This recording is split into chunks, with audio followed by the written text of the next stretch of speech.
"Good luck," the old man said.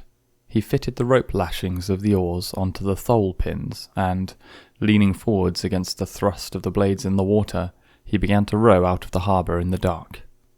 There were other boats from the other beaches going out to sea, and the old man heard the dip and push of their oars even though he could not see them now the moon was below the hills. Sometimes someone would speak in a boat, but most of the boats were silent except for the dip of the oars. They spread apart after they were out of the mouth of the harbour, and each one headed for the part of the ocean where he hoped to find fish. The old man knew he was going far out, and he left the smell of the land behind him and rode into the clean early morning smell of the ocean. He saw the phosphorescence of the gulf weed in the water as he rode over the part of the ocean that the fishermen called the Great Well, because there was a sudden deep of 700 fathoms where all sorts of fish congregated, because of the swirl the current made against the steep walls of the floor of the ocean. Here there were concentrations of shrimp and bait fish, and sometimes schools of squid in the deepest holes, and these rose close to the surface at night where all the wandering fish fed on them.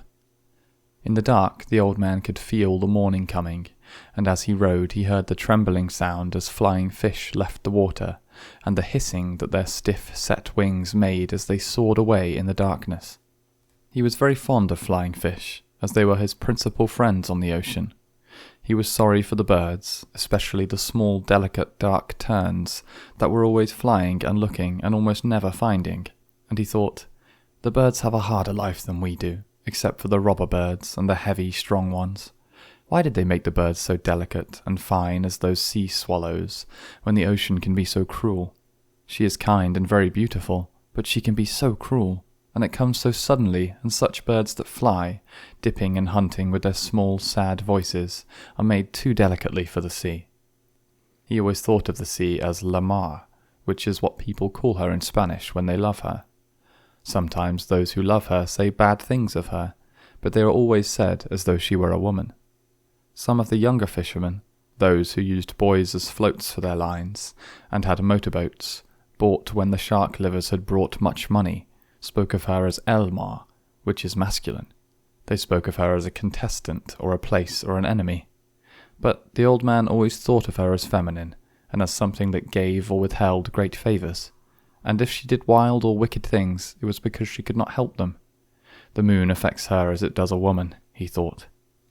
He was rowing steadily, and it was no effort for him, since he kept well within his speed, and the surface of the ocean was flat, except for the occasional swirls of the current. He was letting the current do a third of the work, and as it started to be light, he saw he was already further out than he had hoped to be at this hour. "I worked the deep wells for a week and did nothing," he thought. "Today I'll work out where the schools of bonita and albacore are, and maybe there will be a big one with them." Before it was really light, he had his baits out and was drifting with the current. One bait was down 40 fathoms, the second was at 75, and the third and fourth were down in the blue water at 100 and 125 fathoms. Each bait hung head down with the shank of the hook inside the bait fish, tied and sewed solid, and all the projecting part of the hook, the curve and the point, was covered with fresh sardines.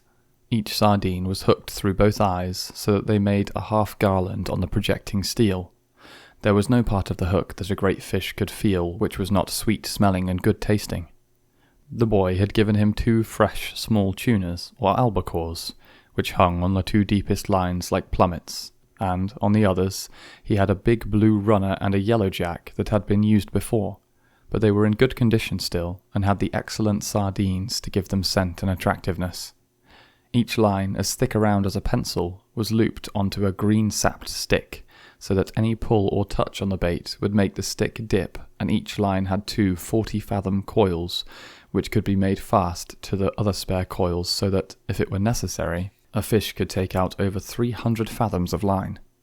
Now the man watched the dip of the 3 sticks over the side of the skiff, and rowed gently to keep the line straight up and down, and at their proper depths. It was quite light, and any moment now the sun would rise.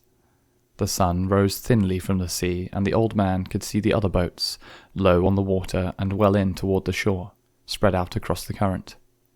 Then the sun was brighter, and the glare came on the water, and then, as it rose clear, the flat sea sent it back at his eyes so that it hurt sharply, and he rowed without looking into it.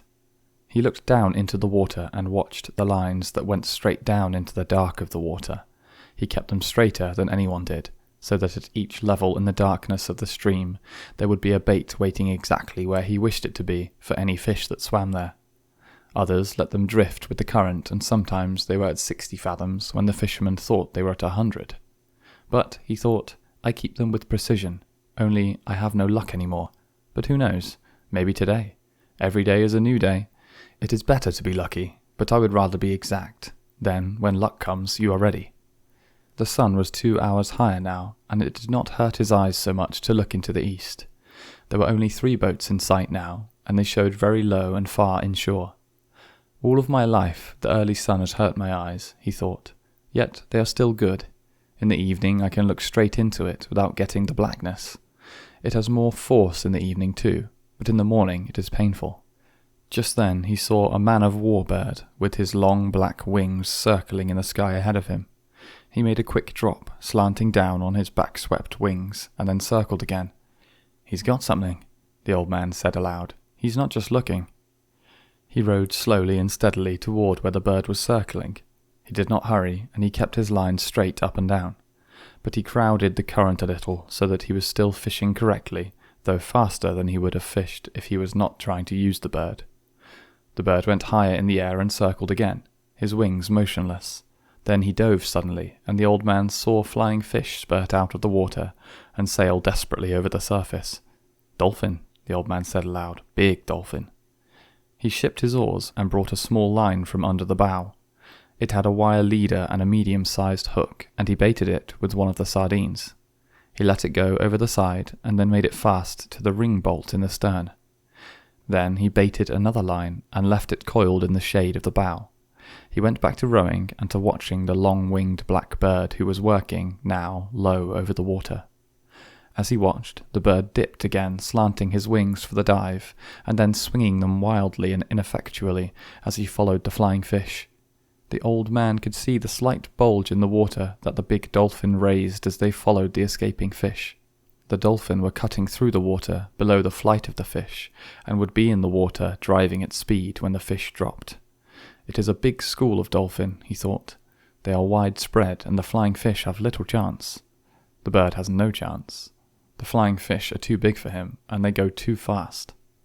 He watched the flying fish burst out again, and the ineffectual movements of the bird. That school has gotten away from me, he thought. They are moving out too fast and too far. But perhaps I will pick up a stray, and perhaps my big fish is around them. My big fish must be somewhere. The clouds over the land now rose like mountains, and the coast was only a long green line with grey-blue hills behind it. The water was a dark blue now, so dark that it was almost purple. As he looked down into it, he saw the red sifting of the plankton in the dark water and the strange light the sun made now. He watched his lines to see them go straight down out of sight into the water, and he was happy to see so much plankton because it meant fish. The strange light the sun made in the water, now that the sun was higher, meant good weather, and so did the shape of the clouds over the land. But the bird was almost out of sight now, and nothing showed on the surface of the water but some patches of yellow, sun-bleached sargasso weed, and the purple, formalized, iridescent, gelatinous bladder of a Portuguese man-of-war floating close beside the boat. It turned on its side and then righted itself. It floated cheerfully as a bubble with its long, deadly purple filaments trailing a yard behind it in the water. "Agua mala," the man said, "you whore." From where he swung lightly against his oars, he looked down into the water and saw the tiny fish that were coloured like the trailing filaments, and swam between them and under the small shade the bubble made as it drifted. They were immune to its poison, but men were not, and some of the filaments would catch on a line and rest there slimy and purple, while the old man was working a fish, and he would have welts and sores on his arms and hands of the sort that poison ivy or poison oak can give. But these poisonings from the agua mala came quickly and struck like a whiplash. The iridescent bubbles were beautiful, but they were the falsest thing in the sea, and the old man loved to see the big sea turtles eating them. The turtles saw them, approached them from the front, then shut their eyes so they were completely carapaced, and ate them filaments and all. The old man loved to see the turtles eat them, and he loved to walk on them on the beach after a storm and hear them pop when he stepped on them with the horny soles of his feet. He loved the green turtles and hawkbills, with their elegance and speed and their great value, and he had a friendly contempt for the huge, stupid loggerheads, yellow in their armour plating, strange in their love-making, and happily eating the Portuguese men-of-war with their eyes shut. He had no mysticism about turtles, although he had gone in turtle boats for many years. He was sorry for them all, even the great trunk-backs that were as long as the skiff and weighed a ton. Most people are heartless about turtles, because a turtle's heart will beat for hours after he has been cut up and butchered. But the old man thought, I have such a heart too, and my feet and hands are like theirs. He ate the white eggs to give himself strength. He ate them all through May to be strong in September and October for the truly big fish. He also drank a cup of shark liver oil each day from the big drum in the shack where many of the fishermen kept their gear. It was there for all fishermen who wanted it. Most fishermen hated the taste, but it was no worse than getting up at the hours that they rose, and it was very good against all colds and gripes, and it was good for the eyes. Now the old man looked up and saw that the bird was circling again. He's found a fish, he said aloud. No flying fish broke the surface, and there was no scattering of bait fish. But, as the old man watched, a small tuna rose in the air and dropped head first into the water. The tuna shone silver in the sun, and after he had dropped back into the water, another and another rose as they were jumping in all directions, churning the water and leaping in long jumps after the bait. They were circling it and driving it. If they don't travel too fast, I will get into them, the old man thought, and he watched the school working the water white, and the bird now dropping and dipping into the bait fish that were forced to the surface in their panic. The bird is a great help, the old man said. Just then the stern line came taut under his foot, where he had kept a loop of the line, and he dropped his oars and felt the weight of the small tuna's shivering pull as he held the line firm and commenced to haul it in. The shivering increased as he pulled in, and he could see the blue back of the fish in the water and the gold of his sides before he swung him over the side into the boat. He lay in the stern in the sun, compact and bullet-shaped, his big, unintelligent eyes staring as he thumped his life out against the planking of the boat, with the quick shivering strokes of his neat, fast-moving tail. The old man hit him on the head for kindness and kicked him, his body still shuddering under the shade of the stern. "Albacore," he said aloud. "He'll make a beautiful bait. He'll weigh 10 pounds. He did not remember when he had first started to talk aloud when he was by himself. He had sung when he was by himself in the old days, and he had sung at night sometimes when he was alone steering on his watch in the smacks or in the turtle boats. He had probably started to talk aloud, when alone, when the boy had left, but he did not remember. When he and the boy fished together, they usually spoke only when it was necessary. They talked at night, or when they were storm-bound by bad weather. It was considered a virtue not to talk unnecessarily at sea, and the old man had always considered it so and respected it. But now he said his thoughts aloud many times, since there was no one that they could annoy. "If the others heard me talking out loud, they would think that I am crazy," he said aloud. "But since I am not crazy, I do not care, and the rich have radios to talk to them in their boats and to bring them the baseball. Now is no time to think of baseball," he thought. "Now is the time to think of only one thing, that which I was born for. There might be a big one around that school," he thought. "I picked up only a straggler from the albacore that were feeding, but they are working far out and fast. Everything that shows on the surface today travels very fast, and to the northeast. Can that be the time of day, or is it some sign of weather that I do not know?" He could not see the green of the shore now, but only the tops of the blue hills that showed white as though they were snow-capped, and the clouds that looked like high snow mountains above them. The sea was very dark, and the light made prisms in the water. The myriad flecks of the plankton were annulled now by the high sun, and it was only the great deep prisms in the blue water that the old man saw now, with his lines going straight down into the water that was a mile deep. The tuna, the fishermen called all the fish of that species tuna, and only distinguished among them by their proper names when they came to sell them or to trade them for bait, were down again.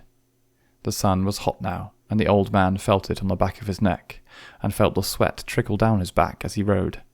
"I could just drift," he thought, "and sleep, and put a bight of line around my toe to wake me, but today is 85 days, and I should fish the day well." Just then, watching his lines, he saw one of the projecting green sticks dip sharply. "Yes," he said, "yes," and shipped his oars without bumping the boat. He reached out for the line and held it softly between his thumb and forefinger of his right hand. He felt no strain nor weight, and he held the line lightly. Then it came again.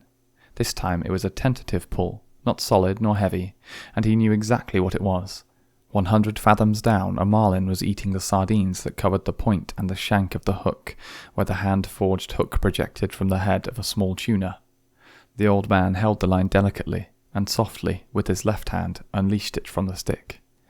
Now he could let it run through his fingers without the fish feeling any tension. This far out, he must be huge in this month, he thought. Eat them, fish. Eat them. Please eat them. How fresh they are, and you down there 600 feet in that cold water in the dark. Make another turn in the dark and come back and eat them. He felt the light, delicate pulling, and then a harder pull, when a sardine's head must have been more difficult to break from the hook. Then there was another. Then there was nothing. "Come on," the old man said aloud. "Make another turn. Just smell them. Aren't they lovely? Eat them good now, and then there is the tuna. Hard and cold and lovely. Don't be shy, fish. Eat them." He waited with the line between his thumb and his finger, watching it and the other lines at the same time, for the fish might have swum up or down.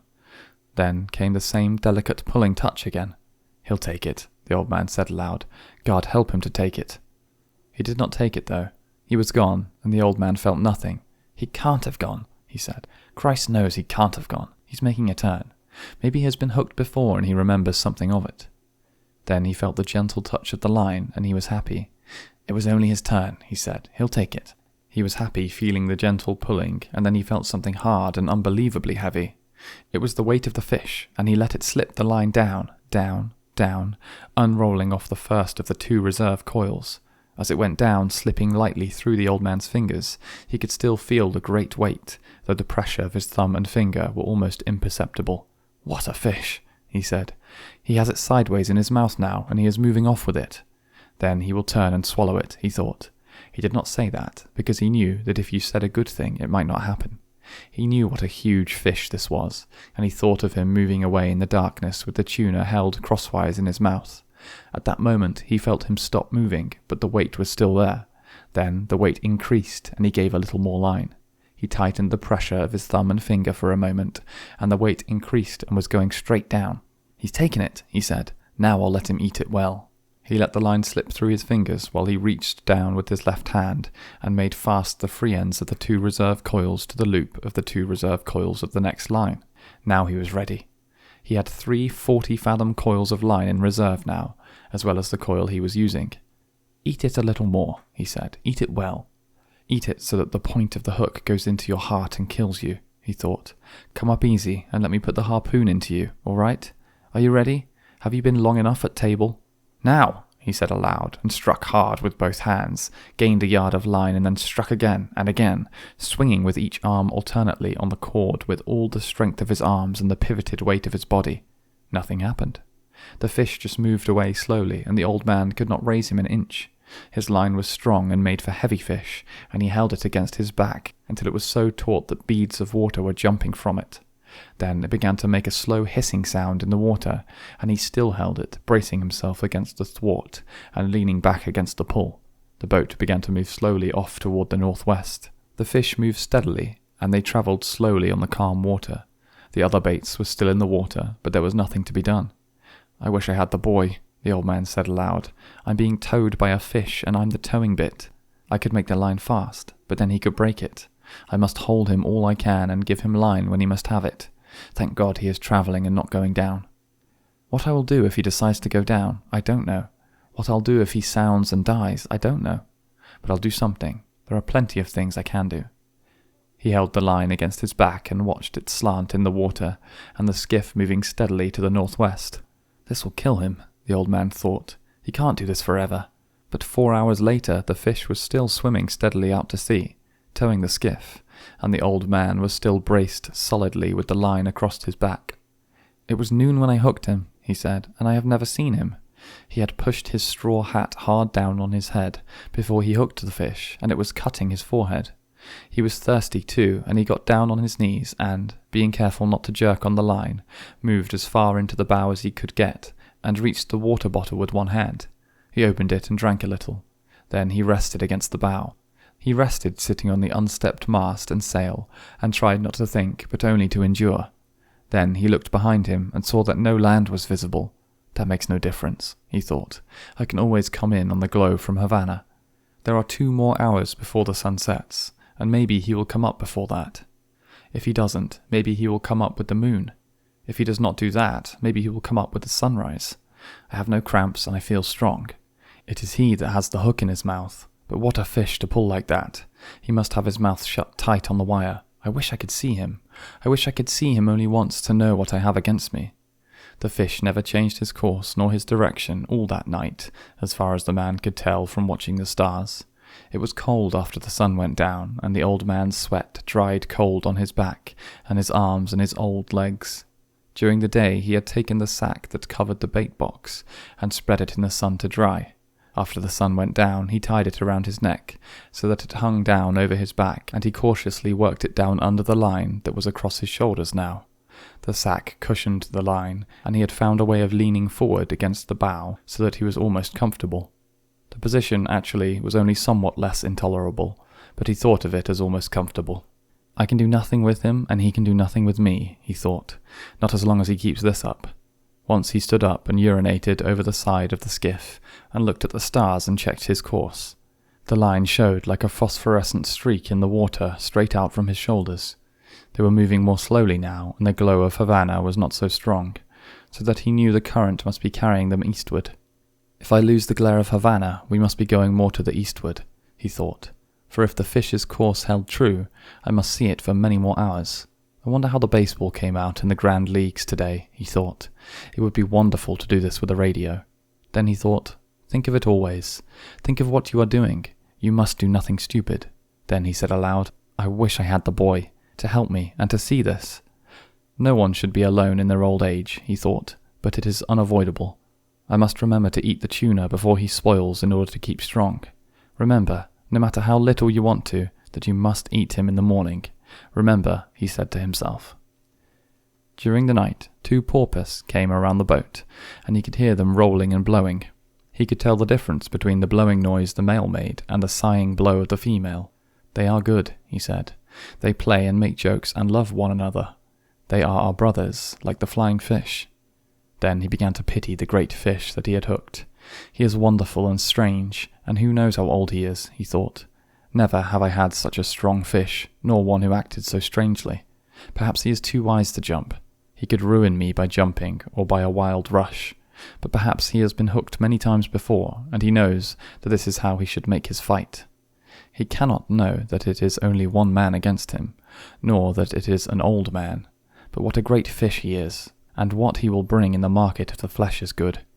He took the bait like a male, and he pulls like a male, and his fight has no panic in it. I wonder if he has any plans, or if he is just as desperate as I am. He remembered the time he had hooked one of a pair of marlin.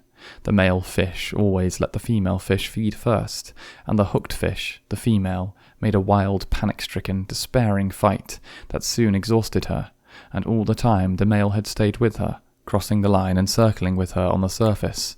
He had stayed so close that the old man was afraid he would cut the line with his tail, which was sharp as a scythe and almost of that size and shape.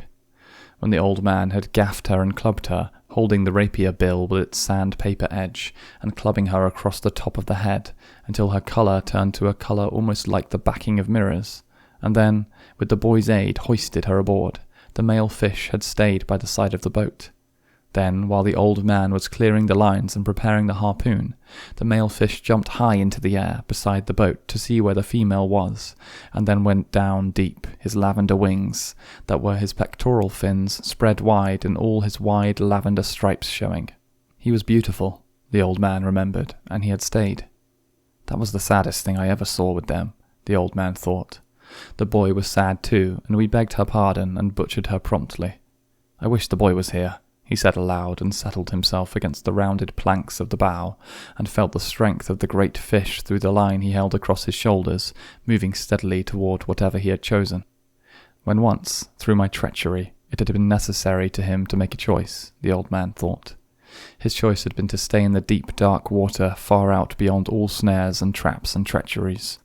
My choice was to go there and find him beyond all people in the world. Now we are joined together and have been since noon, and no one to help either of us.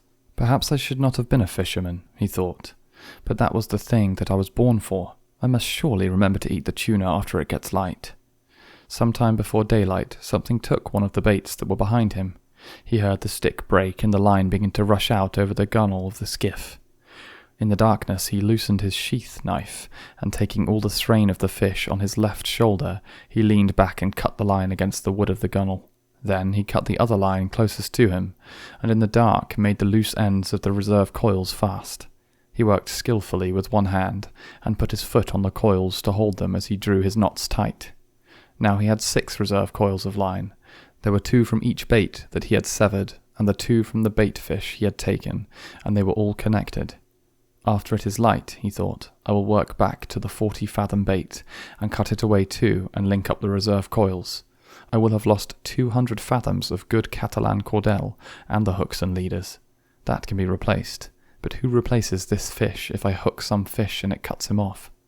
I don't know what that fish was that took that bait just now. It could have been a marlin or a broadbill or a shark. I never felt him. I had to get rid of him too fast. Aloud he said, I wish I had the boy. But you haven't got the boy, he thought. You have only yourself, and you had better work back to the last line now, in the dark or not in the dark, and cut it away and hook up the 2 reserve coils. So he did it. It was difficult in the dark, and once the fish made a surge that pulled him down on his face and made a cut below his eye. The blood ran down his cheek a little way, but it coagulated and dried before it reached his chin, and he worked his way back to the bow and rested against the wood.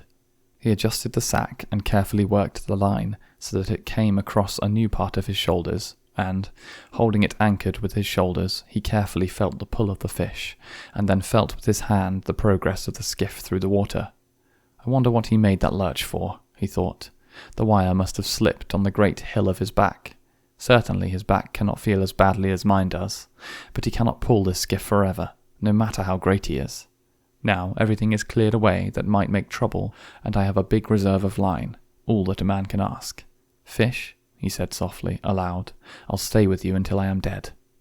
He'll stay with me too, I suppose, the old man thought, and he waited for it to be light. It was cold now in the time before daylight, and he pushed against the wood to be warm. I can do it as long as he can, he thought, and in the first light the line extended out and down into the water. The boat moved steadily, and when the first edge of the sun rose, it was on the old man's right shoulder. He's headed north, the old man said. The current will have set us far to the eastward, he thought. I wish he would turn with the current. That would show he was tiring. When the sun had risen further, the old man realized that the fish was not tiring. There was only one favourable sign. The slant of the line showed he was swimming at a lesser depth. That did not necessarily mean that he would jump, but he might. God, let him jump, the old man said. I have enough line to handle him. Maybe if I can increase the tension just a little, it will hurt him and he will jump, he thought. Now that it is daylight, let him jump so that he'll fill the sacks along his backbone with air, and then he cannot go deep to die. He tried to increase the tension, but the line had been taut up to the very edge of the breaking point since he had hooked the fish, and he felt the harshness as he leaned back to pull, and knew he could put no more strain on it. I must not jerk it, ever, he thought. Each jerk widens the cut the hook makes, and then when he does jump he might throw it. Anyway, I feel better with the sun, and for once I do not have to look into it. There was yellow weed on the line, but the old man knew that only made an added drag, and he was pleased. It was the yellow golfweed that had made so much phosphorescence in the night. Fish, he said, I love you and respect you very much, but I will kill you dead before this day ends. Let us hope so, he thought. A small bird came toward the skiff from the north. It was a warbler, and flying very low over the water. The old man could see that he was very tired. The bird made the stern of the boat and rested there. Then he flew around the old man's head and rested on the line where he was more comfortable. How old are you? The old man asked the bird. Is this your first trip? The bird looked at him when he spoke. He was too tired even to examine the line, and he teetered on it as his delicate feet gripped it fast. It's steady, the old man told him. It's too steady. You shouldn't be that tired after a windless night. What are birds coming to? The hawks, he thought, that came out to sea to meet them. But he said nothing of this to the bird, who could not understand him anyway, and who would learn about the hawks soon enough. "Take a good rest, small bird," he said. "Then go in and take your chance like any man or bird or fish." It encouraged him to talk, because his back had stiffened in the night and it hurt truly now. "Stay at my house if you like, bird," he said. "I am sorry I cannot hoist the sail and take you in with the small breeze that is rising, but I am with a friend." Just then the fish gave a sudden lurch that pulled the old man down onto the bow, and would have pulled him overboard if he had not braced himself and given some line. The bird had flown up when the line jerked, and the old man had not even seen him go. He felt the line carefully with his right hand and noticed his hand was bleeding. "Something hurt him then," he said aloud, and pulled back on the line to see if he could turn the fish. But when he was touching the breaking point, he held steady and settled back against the strain of the line. "You're feeling it now, fish," he said, "and so, God knows, am I." He looked around for the bird now, because he would have liked him for company. The bird was gone. It did not stay long, the man thought, but it is rougher where you are going until you make the shore. How did I let the fish cut me with that one quick pull he made? I must be getting very stupid, or perhaps I was looking at the small bird and thinking of him. Now I will pay attention to my work, and then I must eat the tuna so that I will not have a failure of strength. I wish the boy were here and that I had some salt," he said aloud. Shifting the weight of the line to his left shoulder and kneeling carefully, he washed his hand in the ocean and held it there, submerged, for more than a minute, watching the blood trail away and the steady movement of the water against his hand as the boat moved. "He has slowed much," he said. The old man would have liked to keep his hand in the salt water longer, but he was afraid of another sudden lurch by the fish, and he stood up and braced himself and held his hand against the sun. It was only a line burn that had cut his flesh, but it was in the working part of his hand. He knew he would need his hands before this was over, and he did not like to be cut before it started. "Now," he said, when his hand had dried, "I must eat the small tuna. I can reach him with the gaff and eat him here in comfort." He knelt down and found the tuna under the stern with the gaff and drew it toward him, keeping it clear of the coiled lines. Holding the line with his left shoulder again, and bracing on his left hand and arm, he took the tuna off the gaff and put the gaff back in place. He put one knee on the fish and cut strips of dark red meat longitudinally from the back of the head to the tail. They were wedge-shaped strips, and he cut them from next to the backbone down to the edge of the belly. When he had cut 6 strips, he spread them out on the wood of the bow, wiped his knife on his trousers, and lifted the carcass of the bonito by the tail and dropped it overboard. "I don't think I can eat an entire one," he said, and drew his knife across one of the strips. He could feel the steady hard pull of the line, and his left hand was cramped. It drew up tight on the heavy cord, and he looked at it in disgust. "What kind of a hand is that?" he said. "Cramp then if you want. Make yourself into a claw. It will do you no good. Come on," he thought, and looked down into the dark water at the slant of the line. "Eat it now, and it will strengthen the hand. It is not the hand's fault, and you have been many hours with the fish. But you can stay with him forever. Eat the bonito now." He picked up a piece and put it in his mouth and chewed it slowly. It was not unpleasant. Chew it well, he thought, and get all the juices. It would not be bad to eat with a little lime or lemon or with salt. "How do you feel, hand?" he asked the cramped hand that was almost as stiff as rigor mortis. "I'll eat some more for you." He ate the other part of the piece that he had cut in two. He chewed it carefully, then spat out the skin. "How does it go, hand? Or is it too early to know?" He took another full piece and chewed it. "It is a strong, full-blooded fish," he thought. "I was lucky to get him instead of a dolphin. Dolphin is too sweet. This is hardly sweet at all, and the strength is still in it. There is no sense in being anything but practical, though," he thought.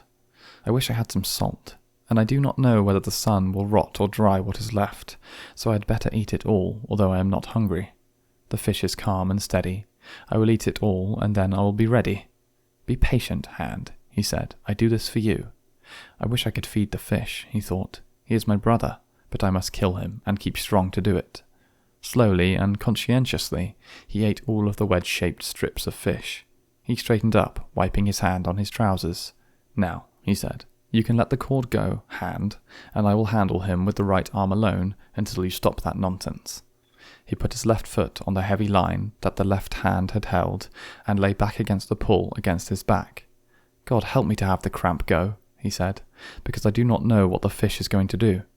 But he seems calm," he thought, and following his plan. But what is the plan, he thought, And what is mine?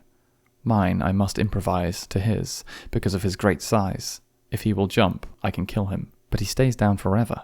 Then I will stay down with him forever. He rubbed the cramped hand against his trousers and tried to gentle the fingers, but it would not open. Maybe it will open with the sun, he thought. Maybe it will open when the strong raw tuna is digested.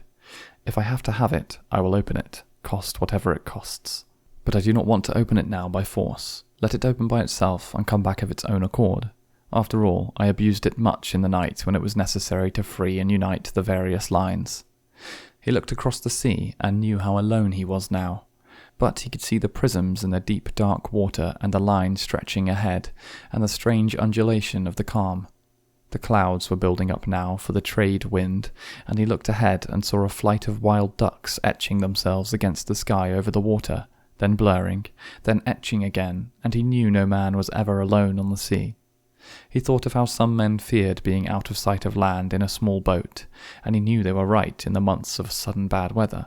But now they were in hurricane months, and, when there are no hurricanes, the weather of hurricane months is the best of all the year. If there is a hurricane, you always see the signs of it in the sky for days ahead, if you are at sea. They do not see it ashore because they do not know what to look for, he thought. The land must make a difference too, in the shape of the clouds, but we have no hurricane coming now. He looked at the sky and saw the white cumulus, built like friendly piles of ice cream, and high above were the thin feathers of the cirrus against the high September sky. "Light breezer," he said. "Better weather for me than for you, fish."